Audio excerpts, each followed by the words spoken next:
Okey, bismillahirrahmanirrahim. Assalamualaikum warahmatullahi taala wabarakatuh dan selamat pagi semua. Jadi, kita bertemu lagi dalam kelas pendidikan jasmani dan kesihatan bagi tahun 1. Okey, seperti mana yang kita semua tahu dan aware yang minggu ini merupakan minggu terakhir kita kelas secara atas talian, secara PDPR kerana minggu hadapan kita akan bercuti selama 2 minggu. Okey, jadi memandangkan ini kelas terakhir, jadikan kelas ini kelas yang anda betul-betul fokus, betul-betul buat kerja dan juga hantar tugasan yang diberikan. Okey, jadi topik kita pada hari ini ialah topik berkenaan dengan ubat. Jadi apa itu ubat? Macam mana nak simpan ubat? Kita akan tengok selepas ini. Sebelum itu, kita tengok dulu apa itu objektif dan juga kriteria kejayaan bagi PDPR hari ini. Okey. Jadi, objektif kita pada hari ini ialah murid dapat mengenal pasti jenis-jenis ubatan dan cara menyimpan ubat dengan menjawab sekurang-kurangnya 6 daripada 8 soalan kefahaman dengan betul. Yang ini paling akhir nanti awak kena jawab soalan. Kalau awak dapat 6 betul daripada 8 soalan tu, maknanya awak dah faham dah. Awak dah berjaya dah dalam lesson hari ini. Okey, seterusnya kriteria kejayaan. Yang pertama, murid dapat membezakan 4 jenis ubat yang berlainan menggunakan gambar rajah. Nanti kita akan tengok gambar rajah dan awak mestilah dapat bezakan 4 jenis ubat ni. Nombor 2, murid dapat mengenal pasti cara penyimpanan ubat yang betul melalui gambar rajah. Yang ini kita akan tengok dalam textbook nanti. Okey. Sebelum itu, murid mestilah ada dulu bahan-bahan yang berkenaan. Macam biasa kita kena ada buku teks. Buku teks tu awak dah ada, buku teks tu mestilah muka surat 69, 69, 70 dan juga 71. Okey. Dan mestilah ada alat tulis, buku, latihan dan juga kerjasama dan juga perhatian. Okey. Jadi tanpa membuang masa, jom kita tengok slide kita pada hari ini. Okey. So, pendidikan jasmani dan kesihatan tahun 1 subtopik ialah ketahui ubat iaitu pada muka surat 79 dan juga ubat iaitu pada muka surat 71. Okey. Jadi kita akan tengok dulu jenis-jenis ubat. Macam tadi saya dah cakap, ubat ada 4 jenis. Jenis yang pertama iaitu ubat jenis cecair. Tengok gambar ni kan. Dia tutup mata nak makan ubat. Jadi ubat jenis cecair ni ada 2 pula. Yang pertama ada yang kena makan tu kan, kena telan. Yang kedua ada yang macam jenis yang cocok tu kan. Macam kita cocok vaksin tu. Dari dua. Dua-dua ni jenis cecair. Okey. Jadi bila sebut pasal cecair, jadi ubat itu bentuk dia mestilah macam air. Dia berbentuk cecair, berbentuk macam gel sikit pun ada. Dia macam melekit sikit kan. Okey. Seterusnya, ubat yang kedua, jenis yang kedua ialah jenis kapsul. Jenis kapsul ni seperti mana yang awak boleh nampak dalam gambar ni. Biasanya dia akan ada 2 warna yang berlainan. Kapsul ni dia agak besar sikit kan, tapi boleh makan lagi. Dan ubat jenis kapsul ni dalam tu kalau awak pernah buka dia punya dua komponen tu, dalam tu ada serbuk-serbuk dia. Dan ubat jenis kapsul ni ada juga yang satu warna. Contohnya kalau awak pernah tengok ubat ikan tu kan, yang pati ikan tu kan, dia satu warna je, warna lutsina tu. Dan seterusnya yang ketiga, ubat jenis pil. Ubat jenis pil ni biasanya kita makan. Ubat jenis pil ni kan, kita telan kan. Ini pun kena mengikut kepada preskripsi dan juga dos. Contohnya, ubat paracetamol. Ubat paracetamol ni atau disebut sebagai PCM. Biasanya orang dewasa kena makan berapa? Kena makan 2 biji. Kalau kanak-kanak 1 biji. Dia berbeza. Dan jenis yang terakhir yang keempat ialah ubat jenis krim ataupun jenis sapu.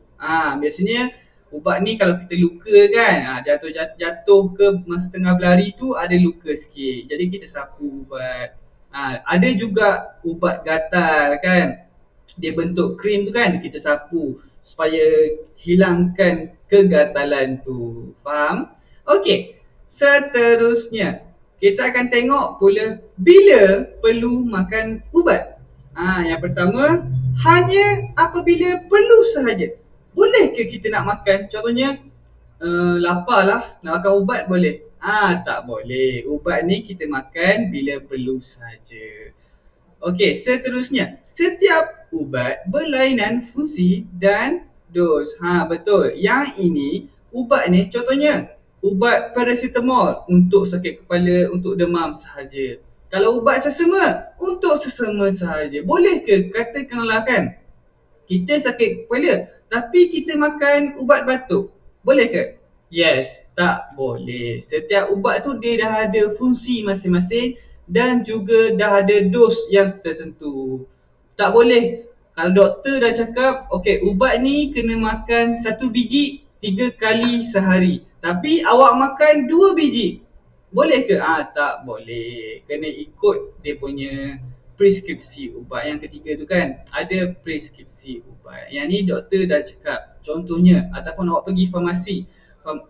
Farmasi sudah cakap, okey, cik ataupun adik cakap, ubat ni hanya makan 3 kali sehari, sekali makan cuma sebiji selepas makan. Jadi awak kena ikut. Tak boleh awak makan sebelum makan, awak makan 2 biji, tak boleh, kena ikut. Kalau doktor cakap ubat ni kena habiskan, sama ada dah baik ke belum baik ke, kena habiskan. Jadi kena ikut. Okey. Seterusnya. Okey. Ini adalah subtopik yang kedua, iaitu pada muka surat 71. Okey. Ubat. Ubat ni berkenaan dengan cara kita nak simpan ubat. Yang pertama, ubat perlu disimpan di tempat yang betul dan selamat. Kita kena simpan ubat ni, biasanya kita simpan di tempat yang tinggi. Tak boleh simpan dekat tempat yang boleh dicapai oleh kanak-kanak atau oleh budak-budak ni. Sebab apa? Kadang-kadang kan, adik kita yang kecil-kecil tu kan, yang baby tu kan, dia nampak ubat ni, ini macam gula-gula je, nak makan lah. Padahal itu ubat. Jadi takut dia overdose. Nanti kan ada pula penyakit lain. Faham? Okey, yang kedua. Setiap ubat berbeza cara penyimpanannya. Yang ini ada ubat kena simpan dalam suhu yang rendah. Maksudnya kena simpan dalam peti sejuk. Ada ubat boleh letak dalam suhu bilik. Maksudnya ada ubat kita boleh letak dekat dalam almari ke, letak dalam bekas ke, dalam suhu bilik, tak ada masalah. Ada ubat tak boleh kena cahaya matahari. Jadi setiap ubat ada cara penyimpanan yang berbeza. Jadi masa awak dapat ubat tu, awak tanya doktor, doktor, ubat ni boleh simpan dalam peti tak? Doktor, ubat ni boleh kena cahaya matahari tak? Kena tanya. Okey, dan yang ketiga, setelah digunakan atau dimakan, ubat hendaklah disimpan kembali ke tempat asal. Contohnya, mak dah letak ubat tu dalam peti, lepas habis makan simpan balik dalam peti. Jangan letak pula dekat atas meja ke, jangan letak pula dekat mana-mana ke, nanti takut ada orang lain tersalah ambil. Satu lagi berkenaan dengan ubat, ingat ubat tak boleh dikongsi. Katakanlah Abu ni dia demam. Okey, dia demam, dia pergi jumpa doktor, doktor bagi ubat.